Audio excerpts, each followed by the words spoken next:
Bonsoir à tous les gothiques, baby bats et dandy amateurs de dance floor. Aujourd'hui, une vidéo un peu spéciale. L'organisateur des soirées Opéra Tenebrarum, Jimmy, aka Freaky Dandy. Bonsoir Jimmy. Benjamin. Alors, qu'est-ce que ça fait d'être là, chez toi? Je suis pas vraiment dépaysé, mais c'est une première interview, puis ça me fait plaisir aussi de présenter mon association. Eh ben, c'est un plaisir de recevoir en première association les soirées Opéra Tenebrarum, organisées bien sûr, comme tout le monde le sait, ou peut-être ne le sait pas encore, mais va le découvrir. À Rouen, au Bifrost, une boîte de nuit rouennaise depuis 1935.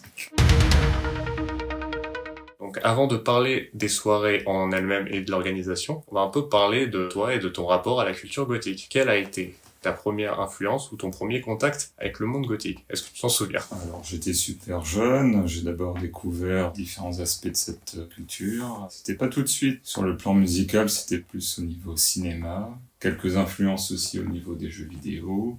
Après, la musique, c'est venu plutôt quand j'étais adolescent, et on va dire que j'ai été un petit peu mordu. C'était une passion qui est venue petit à petit. J'ai d'abord découvert toute la partie dark electro, EBM, Indus. Puis, dans un second temps, j'ai découvert les racines du mouvement goth, tout ce qui est post-punk, goth rock, death rock. Et au final, c'était une passion complète du mouvement goth.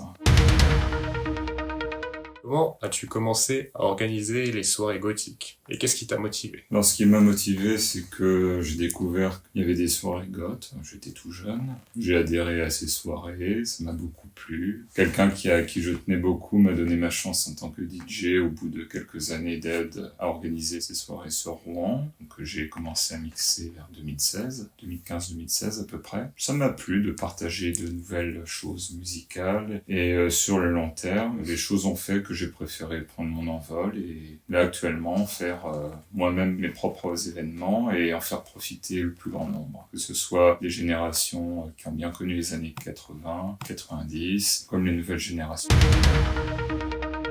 Du coup, peux-tu nous décrire l'atmosphère que tu essaies de créer dans ces soirées? De rendre les soirées chaleureuses, d'être à l'écoute aussi des goûts de tout le monde, parce que satisfaire les personnes qui ont été bercées par du Bauhaus, du Siouxsie and the Banshees ou encore Joy Division vont être un peu réticents à entendre du Hocico ou des Suicide Commando, par exemple. Du coup, j'essaye de créer une ambiance où tout le monde trouve son compte en termes de musique. J'essaye même aussi de faire quelques expérimentations en incluant des musiques d'ambiance qui se marieraient très bien avec ce type d'événement. Et en termes d'ambiance, j'essaie de faire lentement mais sûrement quelque chose d'assez unique. D'ailleurs, je remercie encore le Bifrost de me proposer de faire leur soirée dans leur boîte parce que c'est vraiment un lieu assez spacieux, vraiment chic, avec 2-3 éléments de déco. Il y a énormément de possibilités de faire des très bonnes soirées, même peut-être des festivals, sait-on jamais. Pourquoi pas, un jour. On espère. Donc, de me démarquer aussi de ce qui est déjà fait sur Rouen et d'apporter ma pierre à l'édifice.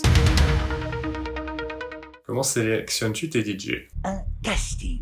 Il n'y a pas vraiment de casting. En tant que DJ, j'essaie d'être assez éclectique et j'essaie de faire venir sur Rouen des DJ qui ont déjà une certaine culture musicale, pas le premier venu. Bon, ça peut réserver des surprises, mais pour l'instant, ce que j'ai fait, c'est que en fonction de ce que moi je prépare, je sélectionne aussi bien des DJ qui sont spécialisés dans tout ce qui est Indus, Dark Electro, mais surtout des DJ qui ont des connaissances en termes de post-punk, Batcave, tout ça. Et on va dire que je sélectionne en moyenne pour une nuit qui dure entre 7h et 10h. En général, on est à peu près 3 DJ. Par exemple, pour la précédente, il y avait un DJ qui était spécialisé dans l'électro. Il y avait un second DJ qui était spécialisé dans tout ce qui est traditionnel. Donc, c'était un bon panachage. Il y en avait pour tous les goûts. Grand écart. Et je venais en complément, histoire d'apporter 2-3 petites choses en plus. Et globalement, ça a été un bon succès. Pour répondre à ta question, comment je sélectionne mes DJ? C'est plutôt eux qui viennent me voir. J'essaie de découvrir ce qu'ils font. Ensuite, on s'arrange pour faire des essais quand c'est possible. Et à la suite de ça, en général, ça se passe très bien. On se cale une date pour les prochains événements. Chez Opéra, quand on a des opportunités, en général, on rechigne pas, on les prend. J'ai eu des demandes concernant des DJ d'Espagne. J'ai déjà fait venir, je vais faire revenir des DJ de Barcelone, de Madrid. Et je suis pas fermé à d'autres partenariats avec des DJ. Plus il y a de DJ qui viennent de l'étranger, plus ça permet aussi d'avoir un visuel sur la scène. Le rayonnement à l'étranger. Oui, européenne et même mondiale. Franchement, c'est génial parce que chacun n'a pas la même approche de ce milieu-là. Et étant de nature curieuse, je suis quand même content d'avoir toutes ces opportunités-là et de découvrir ce qui se fait à l'étranger. Sur le long terme, je réfléchis encore à l'idée de faire des soirées puristes et faire des soirées plus... Des soirées à thème. Voilà, des soirées à thème. Pour l'instant, c'est pas encore le cas, mais je pense que ça viendra. Du coup, est-ce qu'il y a des thèmes spécifiques que tu souhaiterais explorer lors de prochaines soirées? En termes de soirées à thème, ouais, j'ai quelques projets, donc pas forcément goth, mais avec quand même une petite pointe de goth là-dedans. J'aimerais bien faire des soirées, je veux pas tomber dans les clichés, mais j'aimerais bien faire une sacrée soirée d'Halloween cette année. On commence déjà à la préparer, donc je pense que ça va venir très vite. Là, on a un teasing, là. Oui, on va vraiment se déchaîner sur la déco. Et en termes de musique et de DJ, je me fais pas trop de soucis là-dessus. Je pense même que exceptionnellement, on sera peut-être même 4. 10 heures de soirée d'Halloween, ça mérite d'être haut en couleur. Ou 50 nuances de noir. Que je suis un grand fan de films d'horreur, de films d'épouvante. Il y a aussi toute la partie cinéma muet de Murnau et même d'autres réalisateurs. Sur le long terme, j'envisage aussi peut-être de faire des projections de films emblématiques. Ah, des soirées spéciales ciné. Oui. Faire des événements plus petits sur le format non pas d'une nuit mais d'une soirée, histoire de faire découvrir des classiques qui ont... Ah d'accord, ça serait vraiment soirée cinéma et non pas soirée danse avec un film projeté en fond. Parce que la culture goth, c'est bien d'avoir des événements dansants, mais il y a quand même aussi toute une partie... C'est pas que musical. Voilà. Ça commence avec la musique, mais on a tout un panel d'autres arts à notre disposition. Et en parlant d'art, j'envisage de faire venir les événements divers exposants. Il faudrait que je vois ça, mais peut-être éventuellement des tatoueurs, si c'est possible. Des bijoutiers, peut-être même faire appel à des photographes qui viennent exposer un petit peu leur travail, histoire de donner de la visibilité aux artistes rouennais. Ouais. Je trouve que c'est quand même important aussi de rassembler différents aspects de la culture goth en un lieu précis où on a à la fois la musique, le visuel, et aussi ça permet aussi de rencontrer d'autres personnes, de créer de nouveaux partenariats et d'organiser des événements encore plus grands, comme un pique-nique.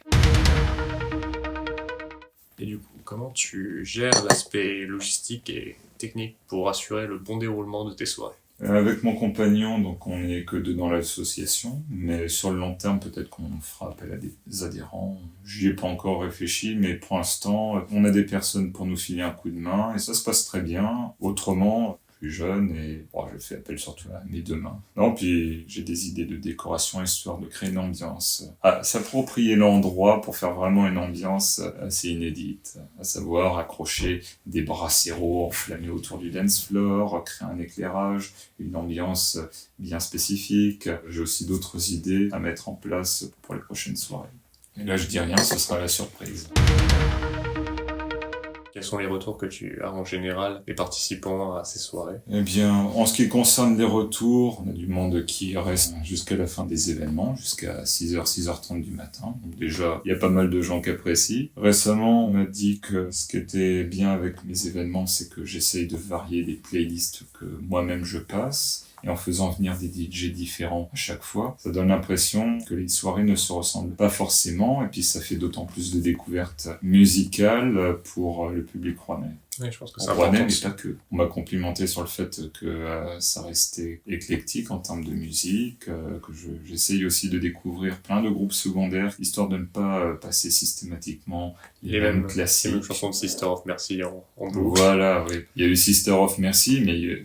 Je confesse, j'en passe à chaque fois, mais il y a eu aussi d'autres générations, même encore maintenant, il y a plein de bons groupes qui ont tout à fait leur place sur cette liste que Sister of Mercy. Et franchement, ça plaît. Ça ajoute de la nouveauté et un coup de fouet un peu à la scène goth, parce que les gens sont curieux, s'intéressent, partagent les playlists après sur les réseaux sociaux des différents groupes que je passe. Et puis, quand j'entends quelqu'un dire « Oui, j'ai vu que tu avais partagé la playlist de ton dernier événement, je la passe quand je vais au travail le matin, ça égaye ma journée. » Ça fait super plaisir d'entendre ça. Et mieux quand il y en a qui ont la chance d'aller régulièrement en Allemagne, on peut se dire, ça fait plaisir de voir qu'il y a des événements comme ça par chez nous, parce que l'Allemagne, ça fait loin, et puis de voir une soirée aussi éclectique, ça fait plaisir. Depuis que j'ai fondé Opéra, je me suis rendu compte qu'en fait, des soirées goth, comme Opéra commençait à avoir une certaine visibilité, j'ai été contacté par d'autres assos et en fait, il y a tout un réseau de soirées goth, que ce soit en Bretagne, en région PACA, du côté de Toulouse. Il y a quand même beaucoup d'événements en France, donc pour ceux qui disent que le mouvement goth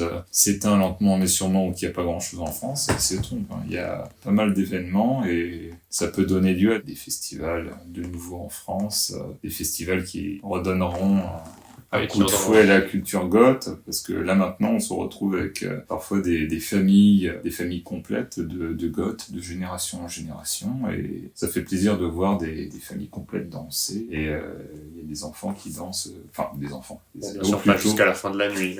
Oui. Ah, quoique. Il y a certains alors ils ont plus de 18 ans. Ils ont plus de 18 ans. En tout cas, ça fait plaisir de voir que le mouvement perdure à travers les générations. J'ai remarqué que ces dernières années, la période par exemple cyberpunk qu'il y avait à la fin des années 2000, début 2010, du moins sur Rouen, ça s'est un peu effacé. Les origines ont tendance à revenir. On va dire que la musique électronique vieillit moins bien que la musique typique des années 80, 90. Plus instrumentale. Voilà, oui. Et ça se répercute après sur le reste, hein, aussi bien dans l'influence artistique que vestimentaire. Du coup, un dernier mot pour la fin. Oui, je voudrais parler aussi pour ceux qui ne connaissent pas notre ville, Rouen, que c'est une ville splendide avec un patrimoine gothique vraiment unique en Europe. On a le palais de justice le plus ancien d'Europe. On a plusieurs églises, en plus d'avoir une somptueuse cathédrale. On va dire que cette passion pour l'histoire, c'est un petit peu aussi ce qui m'a attiré envers la culture gothique, c'est que ça reprend à la fois des composantes historiques de la littérature. Parce qu'à Rouen, on a eu par exemple Guy de Maupassant. Il y a l'aspect architectural qui est assez intéressant, et si vous êtes intéressé pour découvrir mes événements, il y a aussi Rouen. Ça peut être une bonne opportunité pour vous de faire un week-end rouennais et vous devriez aimer. Ça sera tout pour aujourd'hui. Merci pour cette première interview. Merci à toi, puis de ta part. Au plaisir de vous accueillir chez Opéra Tenebraro.